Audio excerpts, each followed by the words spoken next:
Soundtrap Music Production. What's up guys, and welcome back sa ating channel. For today's video guys ay magre-review and testing po tayo nitong latest SMSL na power amplifier. Model ito guys ay PA40 na high resolution power amplifier. So nabuksan na natin guys yung pinaka-package niya. So check na lang natin itong pinakalaman. Buksan natin.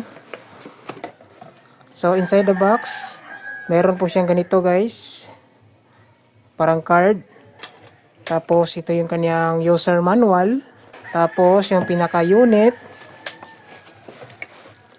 na power amplifier. Kagandahan dito guys ay meron din siyang remote control. Ayan. So SMSL na remote control. At ito naman guys yung kanyang pinaka easy cord patungo sa ating kuryente. So ito guys yung pinaka main unit. Check natin yan. So ito guys, bago natin buksan yung unit, papakita ko muna sa inyo itong kaniyang user manual. Sa kaniyang user manual guys, meron po siyang Chinese and English language. So makikita natin dito yung kaniyang overall specification. So makikita natin guys, yung pinaka input niya is RCA type lang. So wala po siyang iba gaya ng Bluetooth input. So dito guys, yung gamit niya is RCA lang. Yan. Tapos yung nakalagay dito guys, yung SNR is 100 dB. So channel separation 72 dB. Tapos yung kanyang input sensitivity guys, and input impedance, yung kanyang high gain is 315 MB over 20 k ohms. Low gain naman niya guys ay 580 MB dash 20 k ohms. Sa output power guys, yung kanyang 4 ohms ay 160 watts times 2. Tapos yung kanyang 8 ohms naman ay 85 watts times 2. Yung kanyang power consumption is 40 watts normal volume. Yung kanyang size ay 191.6 by 41.6 by 185 mm. Tapos meron siyang bigat na 1.26 kg. So overall guys, ito na yung kanyang user manual. So dito rin guys yung mga indicator niya.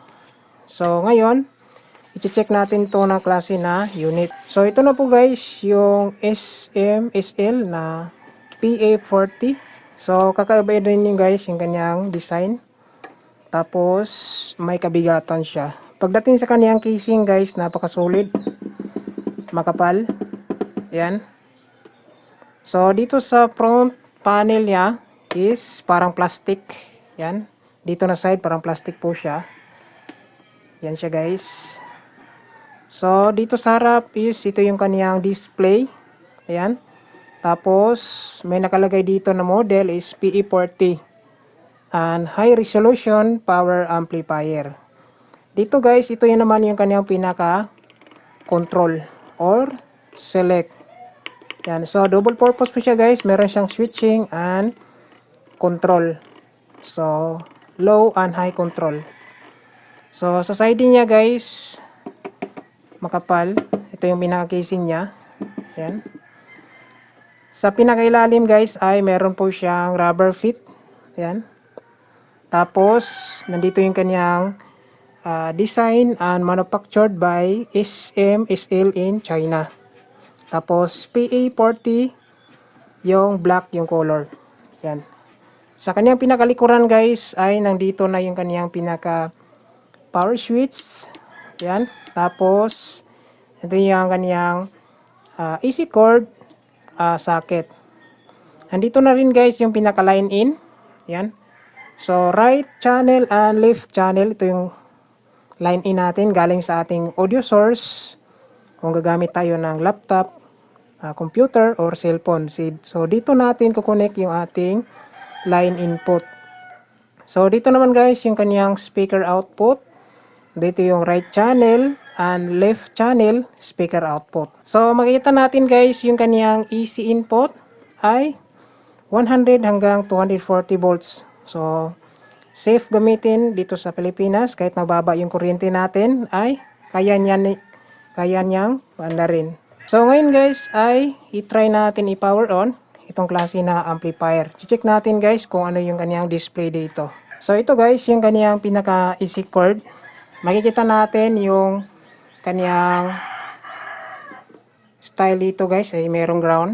So kailangan natin dito ng ito adapter. So connect natin yung adapter guys. Yan. Tapos itong sa dulo niya, ito yung i-connect natin dito sa kaniyang AC terminal. So pasok natin yan. Yan. So ipitan lang natin guys. So try natin i-plug in. So saksak. Yan.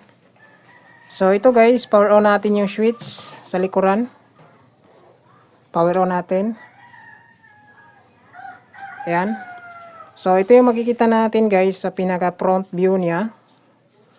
So kung galawin natin yung kaniyang volume is gagalaw yung kaniyang numbers. Ayan.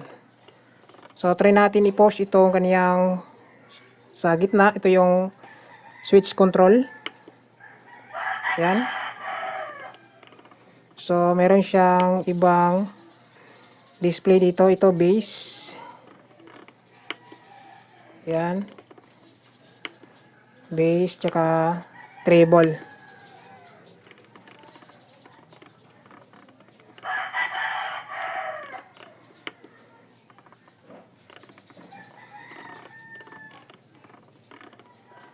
So meron din siyang backlight. Yan. So kung gusto natin pinaan yung display tsaka palakas yung display. So ito yung volume. So, galing 60, negative 60 hanggang 0 dB yung kanyang display dito guys. So, ngayon guys, try natin i-testing. Connect lang natin gamit tayo ng mobile phone. Gamit tayo ng RCA guys.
So ito guys, bali kinabitan na natin ng speakers. Yan, makikita natin dalawa po itong wirings. Itong isang wirings ay nakaload dito dalawang speaker. Tapos yung nakaload dito guys, yung nakaload dito sa isang channel ay dalawang speaker with one tweeter. Same din dito guys, dalawang speaker tsaka one tweeter. So ito papakita natin. So ito guys. So ito yung nakaload sa left channel, right channel. Bali yung speaker natin guys, yung nakaload dito ay 10 inches na tig 850 watts. 850 watts, 850 watts. Tweeter ay 200 watts. Ayan. So bali naka 4 ohms na po yan guys lahat. Ayan. So kayo na lang guys mag total kung ilang watts yung nakaload dito lahat. So sound check lang natin guys kung okay ba yung kanyang tunog. Tapos yung wiring natin dito, naka-connect na po yan. Ayan. So ito, kakabitan lang natin ng audio source. Bali cellphone lang yung kakabit natin dito. Gamit tayo ng RCA. Ito. So ito yung gagamitin natin RCA to 3.5. Yan, tungo sa cellphone. So, DIY lang natin to nagawa. Kabit natin to sa mobile phone ito guys. So, ito, mobile phone. So, ito yung audio source natin para sound check natin guys. So, play muna tayo ng music. So, ito guys, naka-connect na to yung mobile phone natin para sa audio source. Power on na natin yung power amp. So, off volume muna natin. So, try tayo mag-play. Yan, naka-play na yan guys. So, up natin kung meron bang audio.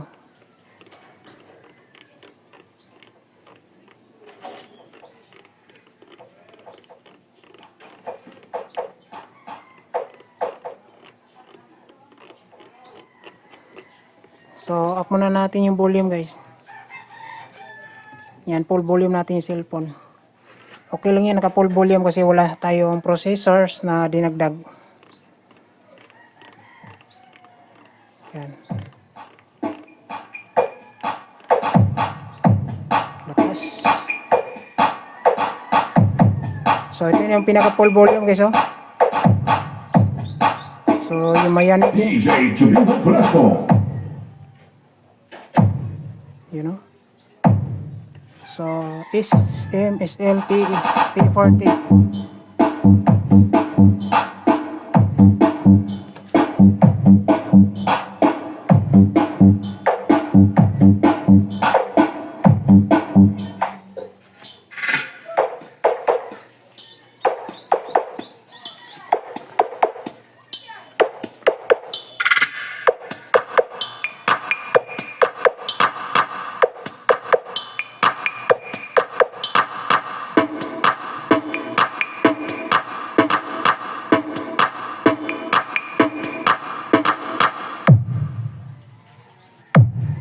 So, buong buo rin ito na guys.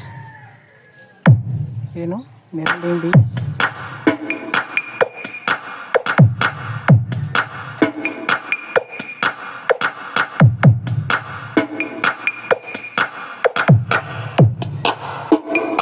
DJ Juliano Brazo.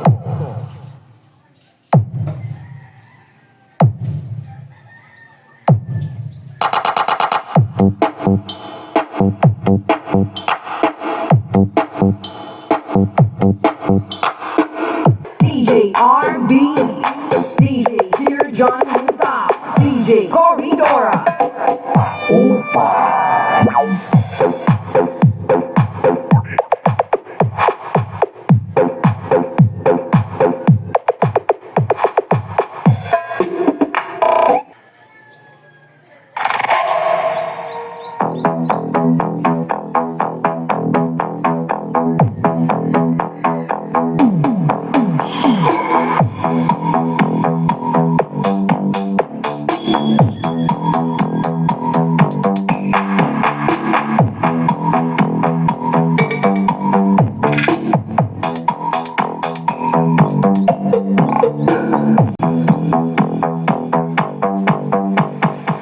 Darwin.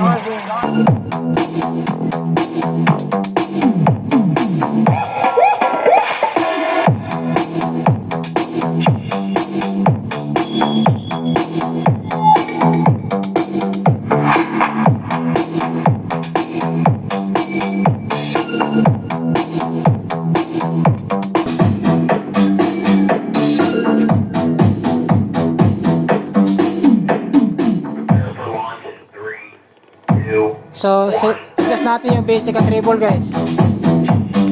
So, ito yung bass. Kapag naka-off yung bass guys, naka -7. So, feel natin, nawala yung bass. Up natin yung bass guys.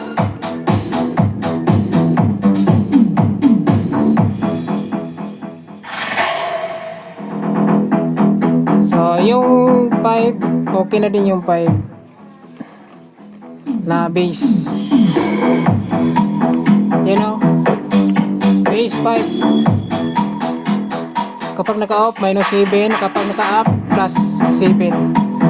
So, yung +5 is 3/4. Lagay natin 0 dB. Try natin 0 dB. Flat. Ito treble guys. Kapag naka-off siya, minus 7. Kapag naka-up naman, plus 7. You know? Lumalakas yung ganing high. So, kapag naka 0 dB, normal lang, naka plain. Yan. Ito. Treble. Ito, naka 0 dB. Flat lang. Up natin sa full natin. Ayan, malakas yung kalansing. Yung bass, adjust natin. Lagay natin sa 5 din. Para malakas kalabog. Malakas din siya guys, oh. Tapos, normal lang yung init.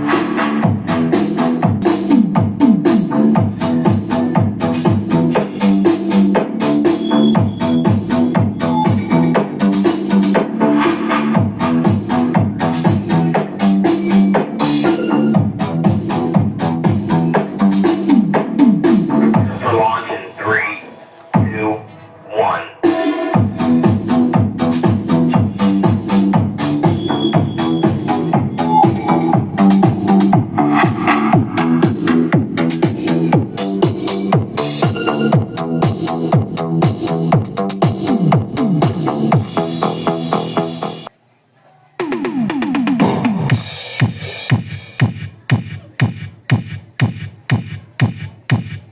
Soundtrap Music Production.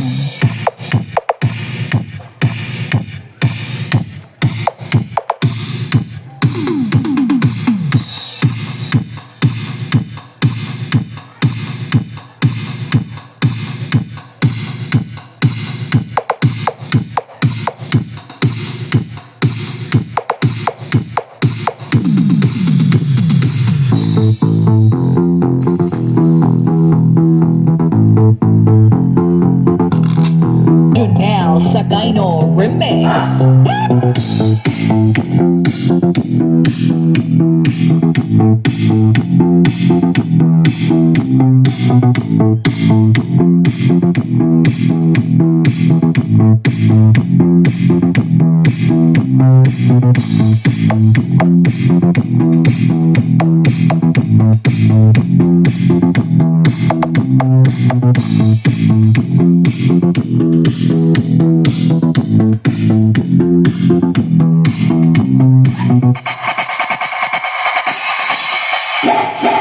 Soundtrap Music Production.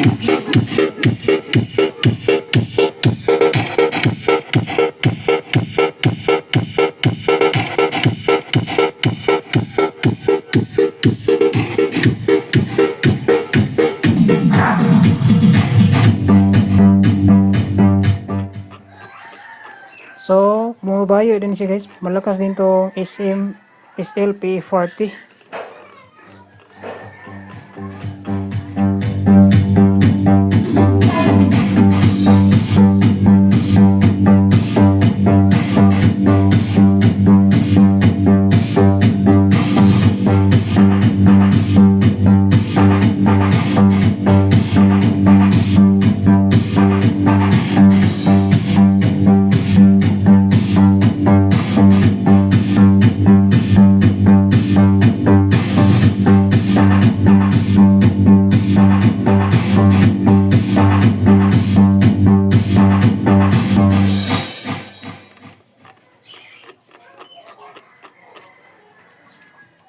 So overall guys, maganda itong unit.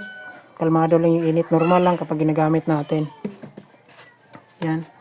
Kaso lang wala siyang Bluetooth mode yung kanyang input. Bali RCA lang. Yan. So pwede ito gamitin guys pang tweeter or pang mid-high. Kung meron kang sound system na pambahay. Pwede rin ginagamit kadalasan to sa mga audio files. Kinakonect sa flat screen TV or yung pang ginagamit lang sa pang home theater na sa loob lang ng bahay, kinakabit sa mga DVD. Yan. So goods to guys kasi high resolution power amp. Magandang klase yung unit. So you can, pwede nyo i-check guys sa baba yung Shopee store nito kung gusto niyo mag-avail. So available po ito guys sa Shopee store. So yun lang guys yung video natin about dito sa SMSL power amplifier na PE40. Pagdating sa audio quality naman siya, tapos may kalakasan din. So yun lang guys yung video. Maraming salamat. God bless. Ingat. So last music natin guys, play tayo ng audiophile vocal. Parinig natin guys sa inyo yung kanyang quality. So let's go. So ito guys, play tayo ng audiophile music pang last soundcheck natin. So play natin. Up natin guys volume.